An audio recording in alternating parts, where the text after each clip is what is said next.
Peace and blessings, Asanfo, the Honorable One, Hakeem Shakur, me here. Thank you all for tuning in and listening in. I wanted to do this piece. Uh, I just heard an interview with Tariq, Nasheed and Sarnetta, and the question came up about the Million Man March. And I just want to help both of these brothers out in terms of understanding the political, economic, and cultural dynamics uh,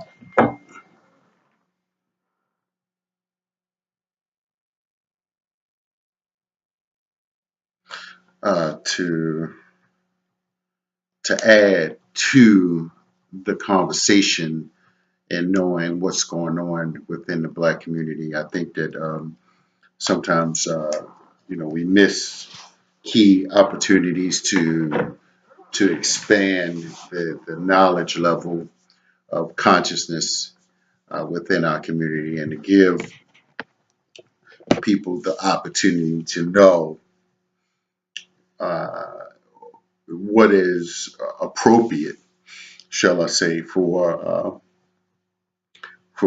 so-called Black leaders, if you will.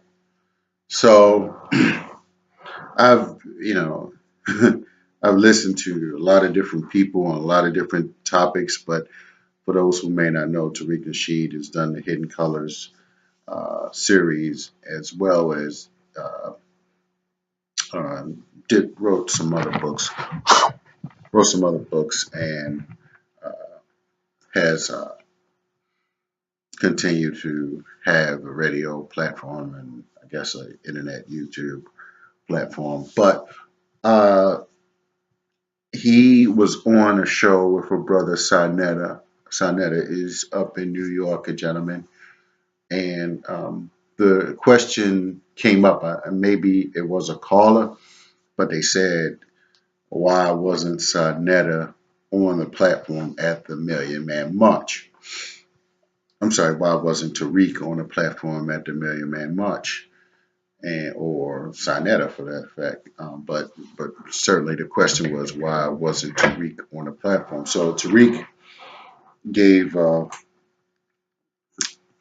what I perceive as not a critical overview and analysis of who uh, we need to be listening to at this particular time, or shall I say, knowing the dynamics and of who has put in the work to have earned the right to speak in Washington D.C. on that day. Now, I have had the opinion, and I may have, I don't think I really addressed this, but at the recent 20th anniversary, 2015, I believe, the 20-year anniversary, uh, the question came up about particular individuals not speaking at this event and who did.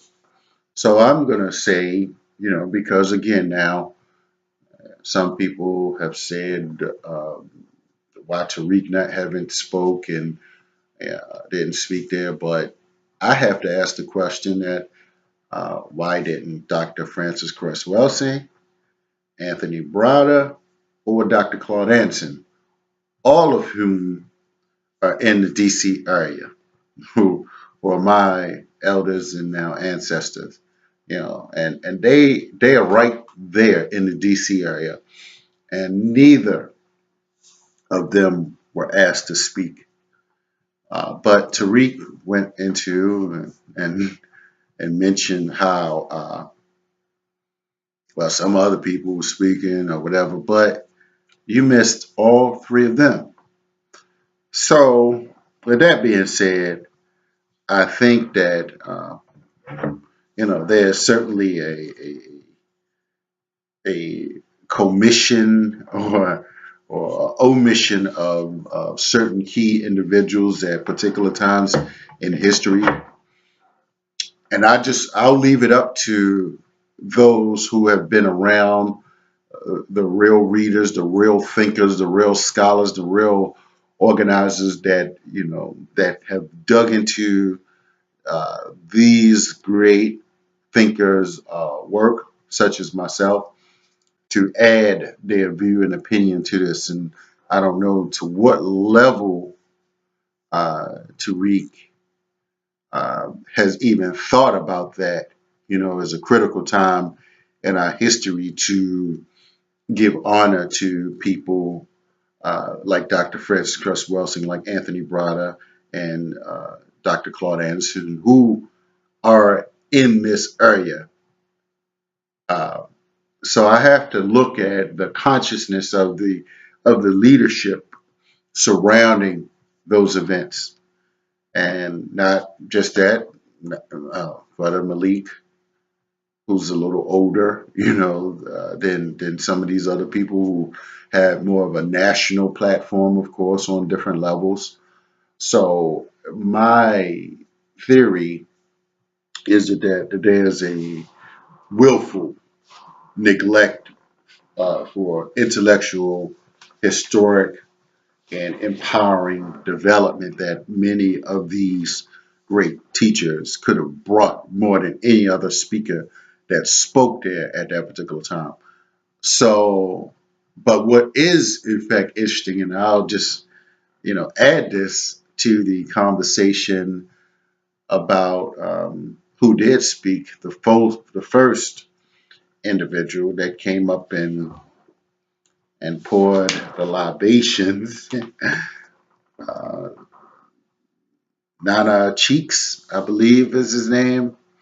Now, for those that are in the or have been in the African tradition for some time, I didn't know who Cheeks was, but who I do know, for instance, in the DC area is Nana Kwabena Brown, who has been in the DC area and is the eldest priest in the DC area. Um, and probably oldest Akan priest. I mean, I know he's one of the top oldest Akan priests in the country. Someone can correct me. And his wife is a Yoruba priest, and so but they got the LGBT priest, Mr. Cheeks, to do the opening libations at the 20th anniversary of the Million Man March. So I'm looking at all of these dynamics, and I don't know if, for instance, Sinetta and Tariq Nasheed is aware of these people, or even were of the strategic uh, thought that perhaps who would you line up, to give a message that could potentially reach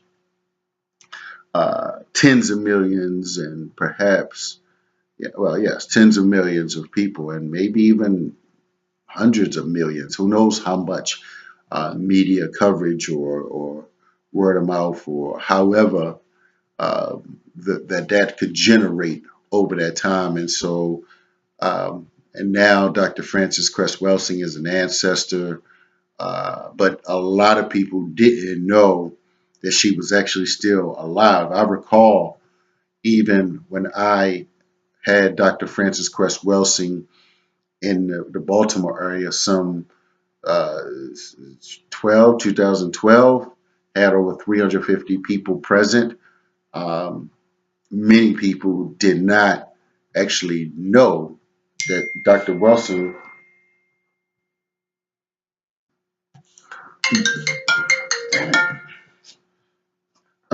On a call. I'm doing a video. Call you right back.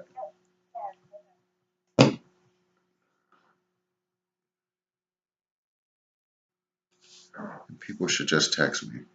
Um, so broke my train of thought.